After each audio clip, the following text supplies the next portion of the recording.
बोलिए भगवान श्री कृष्ण की जय। गुरु नारायण भगवान की जय। अब से हम श्रीमद् भागवत महापुराण के 10वें स्कंद में के उत्तरार्ध में, जो कि 50वें अध्याय से शुरू होता है, आई हुई स्तुतियों को, प्रार्थना को और भगवान के सौंदर्य का इसमें जहाँ जहाँ वर्णन हुआ है उसको पढ़ेंगे, सुनेंगे। तो इसमें हम जो है 51वें अध्याय में राजा मोचुकुंद की कथा आई थी और उसी में जो है उन्होंने भगवान श्री कृष्ण की स्तुति की थी। तो उस स्तुति को मुख्य रूप से हम इसमें पढ़ेंगे और उससे पहले भगवान का सौंदर्य का भी बहुत सुंदर वर्णन हुआ है, उस वर्णन को पढ़ेंगे। और इससे पहले की थोड़ी सी प्रस्तावना जो है हम 50वें अध्याय से पढ़ रहे हैं। भगवान ने जो है जरासंध से जो है 17 बार जो है भगवान का जरासंध के साथ जो है युद्ध हुआ था। और जरासंध कौन था? ये कंस का ससुर था। तो कंस का हितैषी, शुभचिंतक, और जिस समय भगवान ने कंस का वध कर दिया था तो उसकी कंस की पत्नियां जो हैं वो अपने पिता के यहाँ गई और वो जो है भगवान से युद्ध करने के लिए आया, परंतु 17 बार जो है भगवान ने जो है उसको हरा दिया था। तो ये 50वें अध्याय में से कुछ हिस्सा पढ़ रहे हैं। परीक्षित, इस प्रकार 17 बार 23 अक्षौहिणी सेना इकट्ठी करके मगधराज जरासंध ने भगवान श्री कृष्ण के द्वारा सुरक्षित यदुवंशियों से युद्ध किया, किंतु यादवों ने भगवान श्री कृष्ण की शक्ति से हर बार उसकी सारी सेना नष्ट कर दी। जब सारी सेना नष्ट हो जाती तब यदुवंशियों के उपेक्षा पूर्वक छोड़ देने पर जरासंध अपनी राजधानी में लौट जाता। जिस समय 18वां संग्राम छिड़ने ही वाला था, उसी समय नारद जी का भेजा हुआ वीर कालियवन दिखाई पड़ा। ये कालियवन का भी नाश करवाना था भगवान के द्वारा। तो नारद जी ने जाकर के कालियवन को भी समझाया कि जाओ भैया, जो है एक वीर योद्धा जो है तुम्हारे से युद्ध करने के लिए तैयार हैं, जाओ, तुम जाओ। तो ये कालियवन भी जो है भगवान से युद्ध करने के लिए आ पहुंचा, दिखाई पड़ा। युद्ध में कालियवन के सामने खड़ा होने वाला वीर संसार में दूसरा कोई नहीं था। कितना भयानक था ये कालियवन। उसने जब यह सुना कि यदुवंशी हमारे ही जैसे बलवान है और हमारा सामना कर सकते हैं, तब 3 करोड़ मलेच्छों की सेना लेकर उसने मथुरा को घेर लिया। कालियवन की यह असमय चढ़ाई देखकर भगवान श्री कृष्ण ने बलराम जी के साथ मिलकर विचार किया, और इस समय तो यदुवंशियों पर जरासंध और कालियवन, ये दो विपत्तियां एक ही साथ मंडरा रही हैं। आज इस परम बलशाली यवन ने हमें आकर घेर लिया है और जरासंध भी आज, कल या परसों में ही आ ही जाएगा।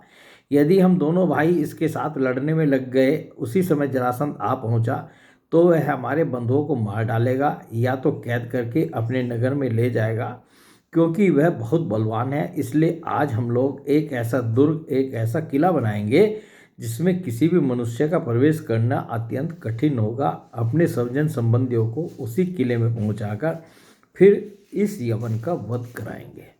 तो जब दोनों भाइयों ने जो है इस प्रकार की सलाह की, तो उसके बाद जो है द्वारका नगरी का भगवान ने जो है विश्वकर्मा जी से जो है निर्माण कराया। और द्वारका नगरी की क्या शोभा थी और क्या क्या उसमें था, वो सब हम वर्णन पहले पढ़ ही चुके हैं। तो भगवान श्री कृष्ण ने अपने समस्त सज्जन संबंधियों को अपनी अचिंत्य महाशक्ति योग माया के द्वारा द्वारका में पहुंचा दिया। एक ही रात में जो है सबको द्वारका में पहुंचा दिया। शेष प्रजा की रक्षा के लिए बलराम जी को मथुरापुरी में रख दिया और उनसे सलाह लेकर गले में कमलों की माला पहने, बिना कोई अस्त्र लिए स्वयं नगर के बड़े दरवाजे से बाहर निकाला है। अब कालियवन से भिड़ना है भगवान श्री कृष्ण को, तो एक खाली गले में माला पहन करके और जो है कालियवन से भिड़ने के लिए नगर के बड़े दरवाजे से बाहर निकला है। अब ये 51वें अध्याय में आ रहा है। श्री सुखदेव जी कहते हैं, प्रिय परीक्षित, जिस समय भगवान श्री कृष्ण मथुरा नगर के मुख्य द्वार से निकले, उस समय ऐसा मालूम पड़ा मानो पूर्व दिशा से चंद्रोदय हो रहा हो। उनका श्यामल शरीर अत्यंत ही दर्शनीय था। ये भगवान के सौंदर्य का वर्णन है। उस पर रेशमी पीताम्बर की छटा निराली ही थी। वक्ष स्थल पर समरेखा के रूप में श्रीवत्स चिन्ह शोभा पा रहा था और गले में कौस्तुभ मणि जगमगा रही थी। 4 भुजाएं थी जो लंबी लंबी और कुछ मोटी मोटी थी। हाल के खिले हुए कमल के समान कोमल और रत्नारे नेत्र थे। मुख कमल पर राशि राशि आनंद खेल रहा था। कपोलों की छटा निराली ही थी। मंद मंद मुस्कान देखने वालों का मन चुराए लेती थी। कानों में मकराकृत कुंडल झिलमिल झिलमिल झलक रहे थे। उन्हें देखकर कालियावन ने यह निश्चय किया कि यही पुरुष वासुदेव है, क्योंकि नारद जी ने जो जो लक्षण बतलाए थे, वक्ष स्थल पर श्रीवत्स का चिन्ह बताया था, उन्होंने 4 भुजाएं बताई थी, कमल के से नेत्र बताए थे, गले में वनमाला और सुंदरता की सीमा बताया था, वे सब इसमें मिल रहे हैं। इसलिए यह कोई दूसरा नहीं हो सकता। इस समय यह बिना किसी अस्त्र को आश्चर्य भी हुआ, बिना किसी अस्त्र के इस समय यह बिना किसी अस्त्र के पैदल ही स्वord चला रहा है, इसलिए मैं भी इसके साथ बिना अस्त्र के ही लड़ूंगा। तो जो है भगवान जो है इस रूप में जो है उसको दिखाई दिए। जो हमने ये भगवान के सौंदर्य का वर्णन पढ़ा, उसके बाद जो है वो भगवान श्री कृष्ण की ओर दौड़ा कालियावन जो है। और भगवान ने क्या किया, भगवान जो है दूसरी ओर मुँह करके वो रणभूमि छोड़ करके भाग खड़े हुए और भाग खड़े होकर के एक गुफा में जाकर के भगवान घुस गए। और कालियावन तो पीछे पीछे दौड़ ही रहा था और उस गुफा में कालियावन भी घुस गया। तो वहाँ पर जो है एक पुरुष जो है सोए हुए थे चादर ओढ़े हुए। तो कालियावन ने कहा कि अजीब है ये, तो जो है मुझे दौड़ाकर यहाँ लाया और आकर के यहाँ पड़ कर के सो गया। उसने सोचा कि जो भगवान श्री कृष्ण है वो यहाँ आकर के गुफा में पड़ कर के सो गए। उसने जो है उसको लात मारी और लात मारते ही जो पुरुष सोया हुआ था वो उठा और उसने सिर्फ देखा बार और उससे जो है कालियावन जो है तुरंत जो है भस्म हो गया। तो वो राजा मुचुकुंद थे और जब वो कालियावन भस्म हो गया तब भगवान जो है गुफा में वहीं पड़ी थे। तो गुफा में जो है राजा मुचुकुंद के सामने आए और उस प्रसंग को जो है हम पढ़ रहे हैं। श्री सुखदेव जी कहते हैं, प्रिय परीक्षित, जिस समय भगवान श्री कृष्ण मथुरा नगर के मुख्य द्वार से निकले, ये तो हमने उनका जो वर्णन था वो पढ़ दिया। परीक्षित, जब कालियावन भस्म हो गया तब यदुवंश शिरोमणि भगवान श्री कृष्ण ने परम बुद्धिमान राजा मुचुकुंद को अपना दर्शन दिया। भगवान श्री कृष्ण का श्री विग्रह वर्षाकालीन मेघ के समान सांवला था। रेशमी पीताम्बर धारण किए हुए थे। वक्ष स्थल पर श्रीवत्स और गले में कौस्तुभ मणि अपनी दिव्य ज्योति बिखेर रहे थे। 4 भुजाएं थी। वैजयंती माला अलग ही घुटनों तक लटक रही थी। मुख कमल अत्यंत सुंदर और प्रसन्नता से खिला हुआ था। कानों में मकराकृत कुंडल जगमगा रहे थे। होठों पर प्रेम भरी मुस्कुराहट थी और नेत्रों की चितवन अनुराग की वर्षा कर रही थी। अत्यंत दर्शनीय तरुण अवस्था और मतवाले सिंह के समान निर्भीक चाल भगवान श्री कृष्ण की। राजा मुचुकुंद ने कहा, आप कौन हैं? इस कांटों से भरे हुए घोर जंगल में आप कमल के समान कोमल चरणों से क्यों विचर रहे हैं? और इस पर्वत की गुफा में ही पधारने का क्या प्रयोजन था? पुरुष श्रेष्ठ, यदि आपको रुचे तो हमें अपना जन्म, कर्म और गोत्र बतलाइए, क्योंकि हम सच्चे हृदय से उसे सुनने के इच्छुक हैं। और पुरुषोत्तम, यदि आप हमारे बारे में पूछें तो हम इक्ष्वाकु वंशी क्षत्रिय है। मेरा नाम है मुचुकुंद और प्रभु मैं युवनासव नंदन महाराज मानधाता का पुत्र हूँ। बहुत दिनों तक जागते रहने के कारण मैं थक गया था। निद्रा ने मेरी समस्त इंद्रियों की शक्ति छीन ली थी, उन्हें बेकाम कर दिया था। इसी से मैं इस निर्जन स्थान में निर्द्वंस हो रहा था। अभी अभी किसी ने मुझे जगा दिया। अवश्य उसके पापों ने ही उसे जलाकर भस्म कर दिया है। इसके बाद शत्रुओं के नाश करने वाले परम सुंदर आपने मुझे दर्शन दिया। जब राजा मुचुकुंद ने इस प्रकार कहा तब समस्त प्राणियों के जीवनदाता भगवान श्री कृष्ण ने हंसते हुए मेघध्वनि के समान गंभीर वाणी से कहा। भगवान श्री कृष्ण ने कहा, प्रिय मुचुकुंद, मेरे हजारों जन्म, कर्म और नाम हैं, वे अनंत हैं, इसलिए मैं भी उनकी गिनती करके नहीं बतला सकता। यह संभव है कि कोई पुरुष अपने अनेक जन्मों में पृथ्वी के छोटे छोटे धूल कणों की गिनती कर डाले, परंतु मेरे जन्म, गुण, कर्म और नामों को कोई कभी किसी प्रकार नहीं गिन सकता। राजन, सनक सनंदन आदि परम ऋषिगण मेरे त्रिकाल सिद्ध जन्म और कर्मों का वर्णन करते रहते हैं, परंतु कभी उनका पार नहीं पाते। प्रिय मुचुकुंद, ऐसा होने पर भी मैं अपने वर्तमान जन्म, कर्म और नामों का वर्णन करता हूँ। सुनो। पहले ब्रह्मा जी ने मुझसे धर्म की रक्षा और पृथ्वी के भार बने हुए असुरों का संहार करने के लिए प्रार्थना की थी। उन्हीं की प्रार्थना से मैंने यदुवंश में वसुदेव जी के यहाँ अवतार ग्रहण किया है। अब मैं वसुदेव जी का पुत्र हूँ, इसलिए लोग मुझे वासुदेव कहते हैं। अब तक मैं कालनेमी असुर का, जो कंस के रूप में पैदा हुआ था, तथा प्रलम आदि अनेकों साधु द्रोही असुरों का संहार कर चुका हूँ। राजन, यह कालिया वन था जो मेरी ही प्रेरणा से तुम्हारी तीक्ष्ण दृष्टि पड़ते ही भस्म हो गया। वही मैं तुम पर कृपा करने के लिए ही इस गुफा में आया हूँ। तुमने पहले मेरी बहुत आराधना की है और मैं हूँ भक्त वत्सल, इसलिए राजऋषि, तुम्हारी जो अभिलाषा हो मुझसे मांग लो। मैं तुम्हारी सारी लालसा अभिलाषाएं पूर्ण कर दूंगा। जो पुरुष मेरी शरण में आ जाता है उसके लिए फिर ऐसी कोई वस्तु नहीं रह जाती जिसके लिए वह शोक करे। श्री सुखदेव जी कहते हैं, जब भगवान श्री कृष्ण ने इस प्रकार कहा तब राजा मुचुकुंद को वृद्ध गर्ग का यह कथन याद आ गया कि यदुवंश में भगवान अवतीर्ण होने वाले हैं। वे जान गए कि ये स्वयं भगवान नारायण हैं। आनंद से भरकर उन्होंने भगवान के चरणों में प्रणाम किया और इस प्रकार स्तुति की।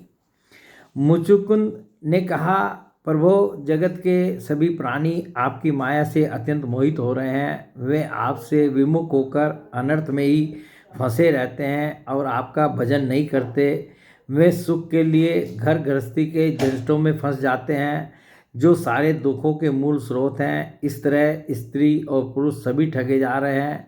इस पाप रूप संसार से सर्वथा रहित प्रभो, यह भूमि अत्यंत पवित्र कर्म भूमि है। इसमें मनुष्य का जन्म होना अत्यंत दुर्लभ है। मनुष्य जीवन इतना पूर्ण है कि उसमें भजन के लिए कोई भी असुविधा नहीं है। अपने परम सौभाग्य और भगवान की अवैतिक कृपा से उसे अनायास ही प्राप्त करके भी जो अपनी मति गति असत संसार में लगा देते हैं और तुच्छ विषय सुख के लिए ही सारा प्रयत्न करते हुए घर गृहस्थी के अंधेरे कुएं में पड़े रहते हैं, भगवान के चरण कमलों की उपासना नहीं करते, भजन नहीं करते, वे तो ठीक उस पशु के समान हैं जो तुच्छ तृण के लोभ से अंधेरे कुएं में गिर जाता है। भगवान, मैं राजा था, राज्य लक्ष्मी के मद से मैं मतवाला हो रहा था। इस मरने वाले शरीर को ही तो मैं आत्मा अपना स्वरूप समझ रहा था और राजकुमार, रानी, खजाना तथा पृथ्वी के लोभ मोह में ही फंसा हुआ था। उन वस्तुओं की चिंता दिन रात मेरे गले लगी रहती थी। इस प्रकार मेरे जीवन का यह अमूल्य समय बिल्कुल निष्फल अर्थात व्यर्थ चला गया। जो शरीर प्रत्यक्ष ही घड़े और भीत के समान मिट्टी का है और दृश्य होने के कारण उन्हीं के समान अपने से अलग भी है, उसी को मैंने अपना स्वरूप मान लिया था और फिर अपने को मान बैठा था नरदेव। इस प्रकार मैंने मदान्ध होकर आपको तो कुछ समझा ही नहीं। रथ, हाथी, घोड़े और पैदल की चतुरंगिनी सेना तथा सेनापतियों से घिरकर मैं पृथ्वी में इधर उधर घूमता रहता। मुझे यह करना चाहिए और यह नहीं करना चाहिए, इस प्रकार विविध कर्तव्य और अकर्तव्यों की चिंता में पड़कर मनुष्य अपने एकमात्र कर्तव्य भगवत प्राप्ति से विमुख होकर प्रमत्त हो जाता है, असावधान हो जाता है। संसार में बांध रखने वाले विषयों के लिए उसकी लालसा दिन दूनी रात चौगनी बढ़ती ही जाती है, परंतु जैसे भूख के कारण जीभ लपलपाता हुआ सांप असावधान चूहे को दबोच लेता है, वैसे ही काल रूप से सदा सर्वदा सावधान रहने वाले आप एकाएक उस प्रमादग्रस्त प्राणी पर टूट पड़ते हैं और उसे ले बीतते हैं, जो पहले सोने के रथों पर अथवा बड़े बड़े गजराजों पर चढ़कर चलता था और नरदेव कहलाता था। वही शरीर आपके आबाद काल का ग्रास बनकर बाहर फेंक देने पर पक्षियों की विष्ठा, धरती में गाड़ देने पर सड़कर कीड़ा और आग में जला देने पर राख का ढेर बन जाता है। प्रभो, जिसने सारी दिशाओं पर विजय प्राप्त कर ली है और जिससे लड़ने वाला संसार में कोई नहीं रह गया है, जो श्रेष्ठ सिंहासन पर बैठता है और बड़े बड़े नरपति जो पहले उसके समान थे अब जिसके चरणों में सिर झुकाते हैं, वही पुरुष जब विशेष सुख भोगने के लिए जो घर गृहस्थी की एक विशेष वस्तु है स्त्रियों के पास जाता है, तब उनके हाथ का खिलौना उनका पालतू पशु बन जाता है। बहुत से लोग विषय भोग छोड़कर पुनः राज्य आदि भोग मिलने की इच्छा से ही दान पुण्य करते हैं, फिर जन्म लेकर सबसे बड़ा परम स्वतंत्र सम्राट हूँ ऐसी कामना रखकर तपस्या में भली भांति स्थित हो शुभ कर्म करते हैं। इस प्रकार जिसकी तृष्णा बढ़ी हुई है वह कदापि सुखी नहीं हो सकता। अपने स्वरूप में एक रस स्थित रहने वाले जीव अनादिकाल से जन्म मृत्यु रूप संसार के चक्कर में भटक रहा है। जब उस चक्कर से छूटने का समय आता है तब उसे सत्संग प्राप्त होता है। यह निश्चय है कि जिस क्षण सत्संग प्राप्त होता है उसी क्षण संतों के आश्रय कार्य कारण रूप जगत के एकमात्र स्वामी आप में जीव की बुद्धि अत्यंत दृढ़ता से लग जाती है। भगवान, मैं तो ऐसा समझता हूँ कि आपने मेरे ऊपर परम अनुग्रह की वर्षा की, क्योंकि बिना किसी परिश्रम के अनायास ही मेरे राज्य का बंधन टूट गया। साधु स्वभाव के चक्रवर्ती राजा भी जब अपना राज्य छोड़कर एकांत में भजन साधन करने के उद्देश्य से वन में जाना चाहते हैं, तब उसके ममता बंधन से मुक्त होने के लिए बड़े प्रेम से आपसे ही प्रार्थना किया करते हैं। अंतर्यामी प्रभु, आपसे क्या छिपा है, मैं आपके चरणों की सेवा के अतिरिक्त और कोई भी वर नहीं चाहता, क्योंकि जिनके पास किसी प्रकार का संग्रह परिग्रह नहीं है अथवा जो उसके अभिमान से रहित हैं, वे लोग भी केवल उसी के लिए प्रार्थना करते रहते हैं। भगवान, भला बतलाइए तो सही, मोक्ष देने वाले आपकी आराधना करके ऐसा कौन श्रेष्ठ पुरुष होगा जो अपने को बांधने वाला संसारिक विषयों का वर मांगे। क्षमा करें। इसलिए प्रभु, मैं सतगुण रजोगुण और तमोगुण से संबंध रखने वाली समस्त कामनाओं को छोड़कर केवल माया के लेस मात्र संबंध से रहित गुणातीत एक अद्वितीय चित स्वरूप परम पुरुष आपकी शरण ग्रहण करता हूँ। भगवान, मैं अनादिकाल से अपने कर्म फलों को भोगते भोगते अत्यंत आर्त हो रहा था। उनकी दुखद ज्वाला रात दिन मुझे जलाती रहती थी। मेरे 6 शत्रु, 5 इंद्रिय और 1 मन कभी शांत न होते थे। उनकी विषयों की प्यास बढ़ती ही जा रही थी। कभी किसी प्रकार एक क्षण के लिए भी मुझे शांति न मिली। शरणदाता, अब मैं आपके भय मृत्यु और शोक से रहित चरण कमलों की शरण में आया हूँ। सारे जगत के एकमात्र स्वामी परमात्मन, आप मुझ शरणागत की रक्षा कीजिए। भगवान श्री कृष्ण ने कहा, सार्वभौम महाराज, तुम्हारी मति, तुम्हारा निश्चय बड़ा ही पवित्र और ऊंची कोटि का है। यद्यपि मैंने तुम्हें बार बार वर देने का प्रलोभन दिया, फिर भी तुम्हारी बुद्धि कामनाओं के अधीन न हुई। मैंने तुम्हें जो वर देने का प्रलोभन दिया वह केवल तुम्हारी सावधानी की परीक्षा के लिए। मेरे जो अनन्य भक्त होते हैं उनकी बुद्धि कभी कामनाओं से इधर उधर नहीं भटकती। जो लोग मेरे भक्त नहीं होते वे चाहे प्राणायाम आदि के द्वारा अपने मन को वश में करने का कितना ही प्रयत्न क्यों न करें, उनकी वासनाएं छिन्न नहीं होती और राजन, उनका मन फिर से विषयों के लिए मचल पड़ता है। तुम अपने मन और सारे मनोभावों को मुझे समर्पित कर दो और मुझ में लगा दो और फिर स्वच्छंद रूप से पृथ्वी पर विचरण करो। मुझ में तुम्हारी विषय वासना शून्य निर्मल भक्ति सदा बनी रहेगी। तुमने क्षत्रिय धर्म का आचरण करते समय शिकार आदि के अवसरों पर बहुत से पशुओं का वध किया है। अब एकाग्र चित्त से मेरी उपासना करते हुए तपस्या के द्वारा उस पाप को धो डालो। राजन, अगले जन्म में तुम ब्राह्मण बनोगे और समस्त प्राणियों के सच्चे हितैषी परम स्वर्ग होगे और फिर मुझ विशुद्ध विज्ञान घन परमात्मा को प्राप्त करोगे। तो ये जो है हमने 10वें स्कंद के 51वें अध्याय से ये स्तुति पढ़ी। तो जो राजा मुचुकुंद ने भगवान श्री कृष्ण के दर्शन देने पर की थी। बोले भगवान श्री कृष्ण की जय। गुरु नारायण भगवान की जय।